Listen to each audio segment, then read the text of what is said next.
Jadi tiba nyoy ronan na dua baru mo lagi pegahan. Ilum yo kudu bak rumah, anak ku paju. Bele yang dah pegah tak dua mesti bulan. Mulai euro ka payah dah tu iya, anak pu dah paju, pu tapi kan mit. Amba. Magi ba ma pelerau. Dia cit ni oh. Dia tak taati perintah, tak dua ilmu. Jadi benar bantuan. Amba. Karena tengok kan urang kaya urang gatiin. Mami lagi urang kaya pun man hei. Nanti hanai bilah bantuan lah kada bacut. Agak biasa ya uli. Biasa. Ya lau nah. Masalah kak kenang mesti lagi yang kak kahak kita tengok kita pegot mah. Ini anak pu lagu hari. Tak hirmu.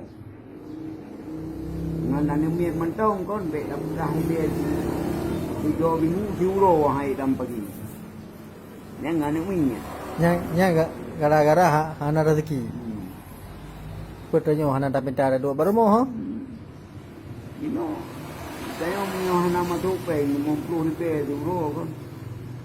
Acara. Mati dia. Ya. Naruh di yang tertinggi. Oh masalah lagi kagak ajukan oleh pemerintah. Nyo harus istirahat di tempat masing-masing karena menghindari virus corona. Nah, cuman kagebi instruksinya sabogo. Nah, bang kita yang tak indahkan. Nah, tapi menyo untuk istirahat di tempat sampai tu bulan. Yang kita yang kan sama aja lebih mak kena virus corona aja. Yo. Anak ada apa tu? Yo apa? Berani bil. Ai ba hampir leuro dan duit mo kam virus corona aja. Kon yang kon li di lo kita yang kam sabo keluarga tu. Jadi harapan ro ba pemerintah. Ai yang ke lagi kan mesti menyoka taati perintahnya berarti harapan bahawa pemerintah benar bantu.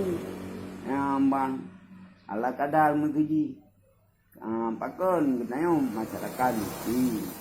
Nanti lagi pengusaha urang kaya-kaya yang kali ke bah.